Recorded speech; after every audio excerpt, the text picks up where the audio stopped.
and a very warm welcome to Zunaira Azhar Official.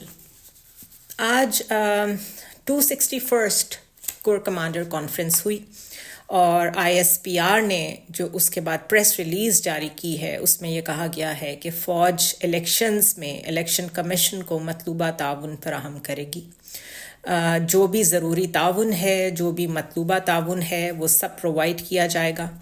اور اس کے علاوہ دہشت گرد گروپس کے بارے میں بھی بات ہوئی، پڑوسی ملک میں ان کی محفوظ پناہ گاہیں ہیں، اس پہ بھی تشویش کا اظہار کیا گیا. When it comes to elections، اگر سیکیورٹی ریزنز اور پاکستان کی اس وقت جیو اسٹریٹجک ایشوز کو لے کے جو سچویشن ہے ان کو ریزن بنا کے اسپیکولیٹ کیا جا رہا تھا کہ شاید الیکشنز ڈیلے ہو، تو I think this has put a rest to it.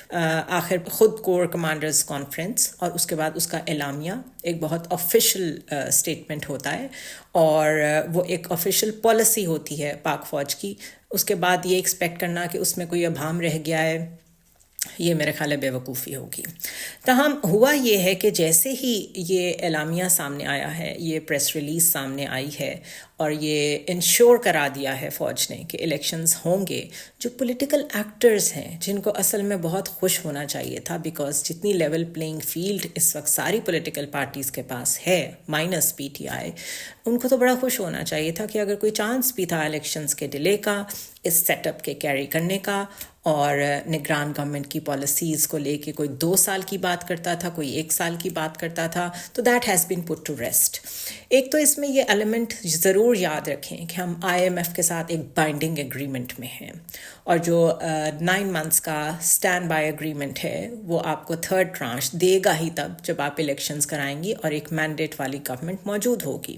سو آپ یوں سمجھیے کہ ہماری اکنامک صورتحال ایسی ہے، ہماری فائنینشیل نیڈز ایسی ہیں کہ we are dependent on IMF, we are dependent on World Bank، اور ہمیں ان کے ساتھ شرائط پوری کرنے کے لیے ہر حال میں الیکشنز کی جانب جانا ہے.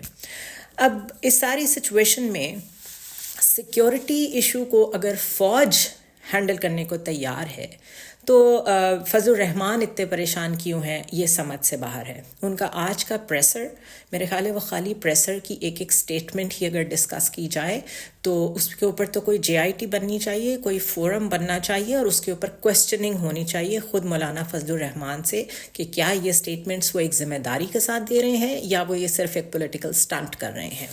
وائی آئی سے دس؟ بیکاز انہوں نے آج 4-5 چیزوں کی طرف اشارہ کیا. ایک تو انہوں نے یہ کہا کہ اسرائیل کو تسلیم کیے جانے میں اگر کوئی رکاوٹ ہے تو وہ صرف ان کی جماعت ہے، JUIF. ان ادر ورڈز وہ یہ کہہ رہے ہیں کہ پاکستان کی اسٹیٹ اسرائیل کو ایکسیپٹ کرنے کے لیے تیار ہے، صرف یہ رکاوٹ ہیں.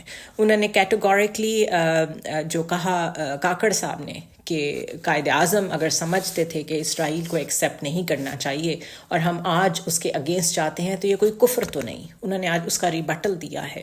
انہوں نے کہا کہ بابا قوم کے فرمان کے مطابق ہم 2 ریاستی حل تسلیم نہیں کریں گے، اور انوار الحق کاکڑ کی بات اسرائیل کو تسلیم کرنے کی دلیل نہیں بن سکتی. سو number 1، the first question that comes to my mind is کہ کیا اسٹیٹ میں کسی لیول پہ، and if the prime minister is seeing it, تو کسی لیول پہ تو یہ بات ڈیسائیڈ ہوئی ہے یا اس پہ بات چیت ہوئی ہے کہ اسرائیل کو ایکسیپٹ کر لیا جائے. تو آج مولانا فضل الرحمان نے اس کو ڈینائی کیوں کیا ہے، اس کے اگینسٹ کیوں کھڑے ہوئے ہیں؟ کیا یہ الیکشنز قریب ہیں وہ وجہ ہے، یا واقعتاً وہ سمجھتے ہیں کہ وہ اس 2 ریاستی حل کے خلاف ہیں؟ بٹ یوزلی جب الیکشنز قریب ہوں اور پولیٹیشنز کوئی بہت بڑا بیان دیں تو وہ پولیٹیکل سٹنٹ ہی ہوتا ہے. دوسری بات جو انہوں نے کی وہ انہوں نے یہ کہا کہ مجاہدین نے اسرائیل کے غرور کو خاک میں ملا دیا ہے.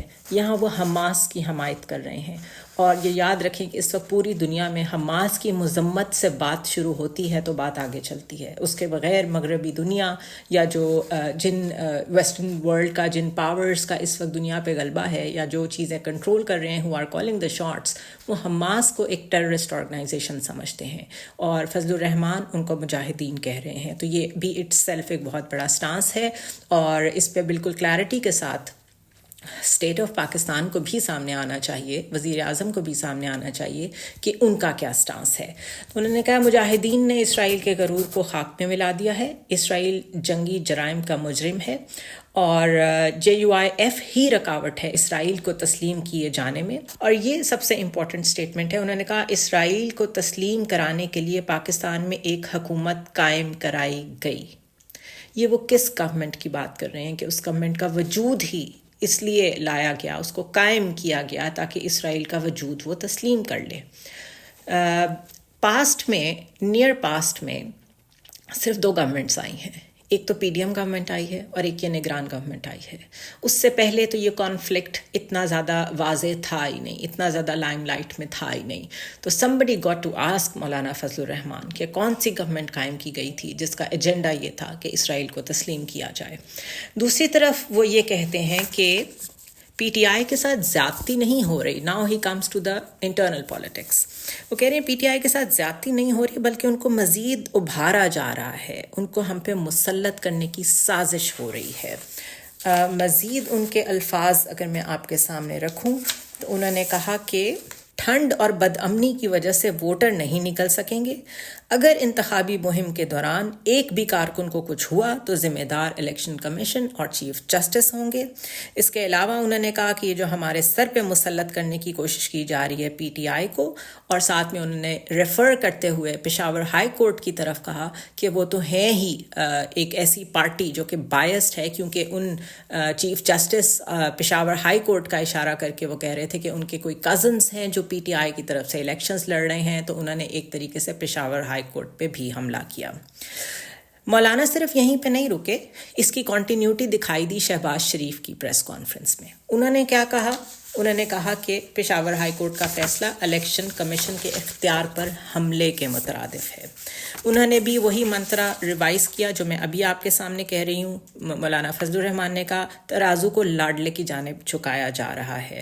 انصاف کا تقاضا یہ ہے کہ جج صاحب جن کی رشتہ داری ہے وہ بینچ سے الگ ہو جائیں، کیونکہ KP میں ایسے امیدوار الیکشن لڑ رہے ہیں جو ان جج صاحب کے رشتہ دار ہیں۔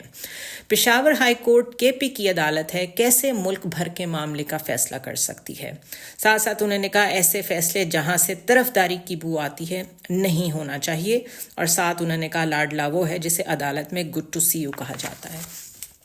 آج کے نون لیگ کے پارلیمانی اجلاس میں نواز شریف کی طبیعت خراب ہو گئی اور وہ کانفرنس جو تھی اس کو وہیں پہ چھوڑ کے چلے گئے۔ شام سے ایک اور نیریٹو بھی سامنے آ رہا ہے، میں سب پہلے خبریں آپ کے سامنے رکھ دوں۔ وہ یہ ہے کہ جو کچھ کل شاہ محمود قریشی کے ساتھ ہوا، وہ جو ویژولز تھے، وہ بیسکلی ان کے ساتھ سمپتھی ووٹ اٹیچ کرنے کے لیے تھے، وہ ان کی پروجیکشن کی جا رہی ہے۔ کل ایک پروگرام میں ان کی بیٹی مہر نے کہا کہ ہمیں تو ضرورت ہی نہیں ہے کیمپین کرنے کی، اور یہ وہ سوال کے جواب میں کہہ رہی تھیں، کیونکہ ان سے پوچھا گیا کہ آپ کیمپین کیسے چلائیں گی ان حالات میں؟ ایک جانب آپ کو لیگل کاؤنسل کے ساتھ مل کے اپنے والد کا کیس پرسو کرنا پڑ رہا ہے، اور دوسری جانب آپ امیدوار بھی ہیں PTI کی۔ تو انہوں نے کہا ہمیں تو کیمپین کی ضرورت ہی نہیں ہے، لوگ دیکھ رہے ہیں جو کچھ ہو رہا ہے، یہی ہماری کیمپین ہے۔ اور پتہ نہیں اس بات کو وہاں سے اٹھایا گیا یا لوگوں کو خود یہ خیال آ گیا کہ یہ جو اتنی پکڑ دھکڑ مار دھاڑ کریک ڈاؤن مستقل پچھلے کتنے مہینوں سے جاری ہے، اور اس کے بعد کل کے ویژولز نے جو ایک سٹر کریٹ کیا، یہ تو واقعی سمپتھی ووٹ سوئنگ کر رہا ہے ٹورڈز PTI۔ چھوڑ دیں پہلے کتنی مقبولیت تھی، چھوڑ دیں اس بات کو کہ کتنی پاپولیرٹی ہے، یہ جو کچھ ہو رہا ہے اس کے جو ویژول امپیکٹ جا رہا ہے وہ تو بیسکلی فیور کر رہا ہے PTI کو۔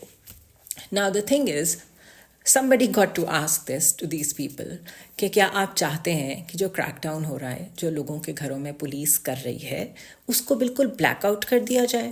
یعنی آپ چاہتے ہیں کہ ایک تو جو آپ کر رہے ہیں وہ آپ کرتے رہیں، جو ظلم ہو رہا ہے، جو ستم ہو رہا ہے، جو ایبڈکشنز ہو رہی ہیں، جو لالیسنس ہے، ایک تو آپ چاہتے ہیں وہ کنٹینیو کرے انڈر دا بینر آف 9 مئی، اور ساتھ ساتھ آپ یہ چاہتے ہیں کہ اس کو نشر بھی نہ کیا جائے، اس کو دکھایا بھی نہ جائے۔ تو اتنا زیادہ کسی کو مار کے، ہاتھ باندھ کے، پاؤں باندھ کے، آنکھوں پہ پٹی باندھ کے رنگ میں اتارنے کی ضرورت ہی کیا ہے؟ آپ اس کو ویسے ہی رنگ سے آؤٹ کریں، آپ کوئی نہ کوئی بہانہ بنائیں، چاہے اس کو کل عدم جماعت قرار دیں پی ٹی آئی کو، یا انٹرا پارٹی الیکشن والا جو ڈیسیجن ہوا ہے اس کو ریسٹور کریں اور اس کے بعد الیکشن لڑ لیں. بیکاز یہ تو this is the height of heartlessness I would say, کہ کسی ایک پولیٹیکل پارٹی کے بندے نے یہ نہیں کہا کہ جو کچھ ہو رہا ہے غلط ہو رہا ہے. نہ کسی کی والدہ کے ساتھ برا سلوک ہونے پہ کسی نے لب کشائی کی، نہ کل جو ہمارے ایکس فارن منسٹر کے ساتھ جو کچھ ہوا اس کے اوپر کوئی بولا ہے. رادر وہ کہہ رہے ہیں کہ یہ تو آپ ان کی پذیرائی کر رہے ہیں، آپ ان کی پروجیکشن کر رہے ہیں. اور یہ سارا ریبٹل جاتا ہے towards the postponement of elections. کہہ رہے ہیں ایسے ماحول میں الیکشنس نہیں ہو سکتے. مولانا فضل الرحمان تو صاف کہتے ہیں کہ ہمارے پہ پھر ان کو مسلط کر رہے ہیں. میرا ایک بھی شخص، ایک بھی میری پارٹی کا بندہ، کوئی کارکن اگر اس کو کچھ ہوا تو چیف جسٹس اور الیکشن کمشنر ذمہ دار ہوں گے. باقاعدہ دھمکیاں لگا رہے ہیں. آج شہباز شریف بھی بول اٹھے ہیں، جاوید لطیف بھی بولے ہیں، ایمل ولی نے تو جو ورڈز استعمال کیے وہ میں ریپیٹ نہیں کر سکتی عدلیہ کے لیے. تو یہ پاکستان کا پہلا الیکشن ہوگا جس میں سب پولیٹیکل پارٹیز جن کے پاس مکمل لیول پلینگ فیلڈ ہے، ساری فیسیلیٹیشن کے باوجود الیکشنز کے لیے تیار نہیں ہے. This is what happens when for a very long time کوئی بھی ملک ایک constant state of statelessness میں ہو، کوئی لا اینڈ آرڈر نہ ہو، رول آف لا نہ ہو، جسٹس نام کی چیز ایگزسٹ نہ کرتی ہو، آپ نے جرنلزم کو بھی مزل کیا ہوا ہو، بالکل ایک سینسرشپ ہو، کمپلیٹ بلینکٹ سینسرشپ ہو، اور آپ سمجھتے ہوں کہ جو بولے گا اصل میں وہ تھریٹ ہے. ایسے حالات 50 سال 60 سال میں بھی اگر ٹھیک نہ ہوں، یہاں تو 76 ایئرز ہو گئے ہیں. اس کا صرف ایک مطلب ہے کہ آپ ایک انرشیا کا شکار ہیں، ایک ایسی اسٹیٹ میں جا چکے ہیں جہاں سے چیزوں کا ریورسل انلیس بالکل 180 ڈگری کا ایک ٹرن لیا جائے، کوئی بہت ہی کمیٹڈ گورنمنٹ آئے، کوئی سسٹم کو ہلا کے رکھ دینے والی لیڈرشپ آئے جو بیوروکریسی کے ریڈ ٹیپزم کو چیلنج کرے، جو ہم پچھلے 40 سال سے وہی وزیر، وہی مشیر، وہی سیاستدان، وہی سب کچھ دیکھ رہے ہیں، وہ نہ ہو بلکہ کوئی ٹرولی ریپرزینٹیو جماعت ہو جو وہ سارے ریفارمز کرے جو اب کیے بغیر آپ کا گزارا نہیں ہے. تب جا کے شاید یہ ملک کسی راستے پہ جا سکے. Otherwise it's a non starter. Why I say it's a non starter? Because ہمیں تو، کیونکہ ہم یہاں رہتے ہیں، ہمیں تو اندازہ ہے ہی کہ اس ملک کی خرابیاں کیا ہے.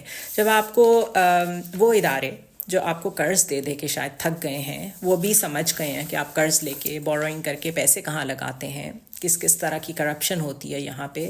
صرف عام آدمی سے ٹیکس لیا جاتا ہے، ریئل اسٹیٹ، ایگریکلچر جس میں بڑے لوگوں کے سٹیکس ہیں، اشرافیہ کے سٹیکس ہیں، ان کو تو آپ ہاتھ بھی نہیں لگانے دیتے. وہ کیا سوچ رہے ہیں ہمارے بارے میں؟ یہ ورلڈ بینک کے پاکستان کے کنٹری ڈائریکٹر کے کامنٹس ہیں جو میں آپ کے سامنے پڑھ دیتی ہوں اردو میں. انہوں نے کہا کہ پاکستان کا جو اکنامک ماڈل ہے بیسکلی وہ فیل ہو چکا ہے. نا جسٹ امیجن کہ وہ اکنامک ماڈل کی بات کر رہے ہیں، وہ کوئی ایک ہمارے پاس پاکستان کے وجود کے ساتھ نہیں آیا تھا، وہ ہر 5 سال کی گورنمنٹ نے یا 4 سال کی گورنمنٹ نے خود ماڈل بنانا تھا. تو اب تک 40 ایئرس تو آپ کلیئرلی دے دیں نون لیگ کو، کیونکہ انہی کی حکومت رہی ہے. And Dar is a brand now for Noon League, جن کے بارے میں ان کے اپنے وزیر محمد زبیر نے پرسوں ایک انٹرویو میں کہا کہ اگر پرائیویٹائزیشن حل ہے پاکستان کے مسائل کا تو ہم 2013 میں 2 سال کی محنت کر کے، پوری دنیا میں روڈ شوز کر کے، ڈیو ڈیلیجنس کر کے ہم بالکل ریڈی تھے to privatize PIA، Pakistan steel mills and FESCO.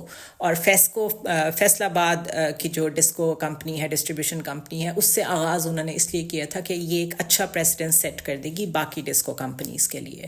اور اس 2 سال کی محنت کو صرف ایک کیبنٹ میٹنگ میں ڈار صاحب نے بلاک کر دیا کہ یہ نہیں ہو سکتا for whatever reason, because nobody had the audacity to question Dar صاحب، بیکاز وہ فیملی میں ایک ان کا نام ہے اور وہ جو فیصلے لے لیتے ہیں فائنینشلی وہ الائنڈ ہوتے ہیں ود نواز شریف. تو بیسکلی یہ 2 بندوں کا فیصلہ تھا کہ یہ 2 سال کی ہوئی محنت پرائیویٹائزیشن کے وزیر کی یہ بالکل سائڈ پہ کریں، اس طرف نہیں جانا. اس لیے اس رپورٹ میں بھی لکھا ہوا ہے کہ ریفارمز کو بھی فیل کر دیا جاتا ہے. اور پرسوں کی جو ورلڈ بینک کی رپورٹ تھی اس میں تو یہ لکھا ہوا ہے کہ ایک مفاد پرست طبقہ ہے جو پاکستان کی اکانومی کو سٹیئر نہیں کرنے دیتا. مزید وہ لکھتے ہیں کہ ماضی میں غربت میں خاطر خواہ کمی ہوئی جو اب پھر سر اٹھا رہی ہے، جبکہ معاشی ترقی کے فوائد صرف اشرافیہ تک محدود ہیں. انہوں نے کہا یہ سارا ماڈل، یہ جو معاشی ترقی کا ماڈل آپ چلا رہے ہیں، یہ محدود ہے اور محدود لوگوں کو ہی فائدہ دے رہا ہے، کیونکہ یہ انہی کے لیے بنایا گیا ہے۔ پالیسیز بدلنا ضروری ہے، اس کے بغیر گزارا نہیں ہے۔ انہوں نے مزید یہ کہا کہ کلائمیٹ چینجز اور اس سے ریلیٹڈ چیلنجز اگر انکارپوریٹ نہیں کریں گے اپنے پالیسیز میں، تو آپ جو مرضی انفراسٹرکچر بنا لیں وہ کلائمیٹ چینج کی نظر ہوتا رہے گا۔ اسی طرح انہوں نے کہا کہ ایگریکلچر میں، انرجی سیکٹر میں اور جو انرجی ریفارمز ہیں، ان سب کو سب سے پہلے پرائیورٹی پہ لا کے ایکٹیویٹ کرنا پڑے گا، لیکن تجربہ بتاتا ہے کہ ریفارمز کا راستہ روک دیا جاتا ہے۔ وہ مزید آگے کہتے ہیں کہ پاکستان کے پاس روشن مستقبل کے لیے ایک موقع ہے۔ پاکستان میں نظام قرضوں کی لاگت اور آمدنی کے ذرائع پائیدار نہیں ہیں۔ ان ادر ورڈز، آپ جو قرضے لیتے ہیں، آپ ان کو جہاں خرچ کرتے ہیں وہ تو بہت زیادہ ہے اس کا حجم، لیکن آپ جو خود ارن کرتے ہیں وہ کمپیریٹیولی اتنا کم ہے کہ یہ بیلنس کبھی ہو ہی نہیں پائے گا۔ آپ قرضے زیادہ لیتے ہیں، خرچ زیادہ کرتے ہیں، اور جو آپ نے خود اپنی آمدنی بڑھانی ہے وہ آپ بڑھا نہیں پاتے۔ اس کے علاوہ انہوں نے کہا ہے حکومتی اخراجات کو ریفارمز کی اشد ضرورت ہے۔ اینڈ بائی دس، جو گورنمنٹ ایکسپینڈیچر ہے اس میں آپ ڈال لیں، سارے پروٹوکولز ڈال لیں، جو سبسڈائز بجلی ملتی ہے اشرافیہ کو، جو سبسڈیز دے دی جاتی ہیں بالکل انڈر دا ٹیبل بغیر لوگوں کو بتائے، پلاٹس ملتے ہیں اشرافیہ کو، ان کو جتنی پینشنز ملتی ہیں، یو نیم اٹ، وہ اشرافیہ کے لیے تو یہ ملک جنت ہے۔ اگر پرابلمٹک ہے تو صرف ایک عام آدمی کے لیے، تو یہ اس کی طرف اشارہ ہے کہ آپ کو اپنے جو اسٹیٹ کے ایکسپینس ہیں ان کو کم کرنا ہوگا۔ آزاد معیشت سے ہی صرف معیار زندگی بہتر ہو سکتا ہے، یعنی کہ آپ جو کنٹرول کر کے ایک ببل میں آرٹیفیشل انوائرمنٹ کریٹ کرتے ہیں اکانومی کا، یہ کرنا بند کر دیں۔ جس طرح ڈالر کو جس طرح مینیپولیٹ کیا جاتا ہے، اسٹاک ایکسچینج کو جس طرح مینیپولیٹ کیا جاتا ہے، یہ اس کی طرف اشارہ ہے۔ And last but not the least, of course, کاروباری ماحول کنڈیوسو بنائیں اور چھوٹے کاروبار کو بہتر ماحول دیں کہ عام آدمی، ایک عام انٹرپرینور جو کرنا چاہتا ہے اس کے لیے چیزیں آسان بنائیں، باہر سے جو آنا چاہتا ہے انویسٹ کرنے کے لیے، انویسٹر کے لیے چیزیں آسان بنائیں۔ I think this is something which is today reflecting in all the manifestos of all the political parties، کیونکہ کسی کے پاس کوئی روڈ میپ نہیں ہے، اور یہ رپورٹ اس کا جواب ہے کہ کیوں مینیفیسٹوز امپورٹنٹ نہیں ہے۔ اسٹیٹس کو، اشرافیہ کو سوٹ کرتا ہے، موجودہ فائنینشیل کرائسس میں بھی یہ لوگ فائدے میں ہی ہیں۔ In the end I would say again کہ یہ جو پوری چارج شیٹ ہے، this is a charge sheet. This should be a charge sheet from the people of Pakistan to all the political parties، لیکن ایسا کبھی ہو نہیں پائے گا، because kleptocracy، میں ہمیشہ کہتی ہوں، elite grab اتنا مضبوط ہے کہ میں اور آپ اسٹیٹ کا مقابلہ نہیں کر سکتے۔ I'll see you tomorrow.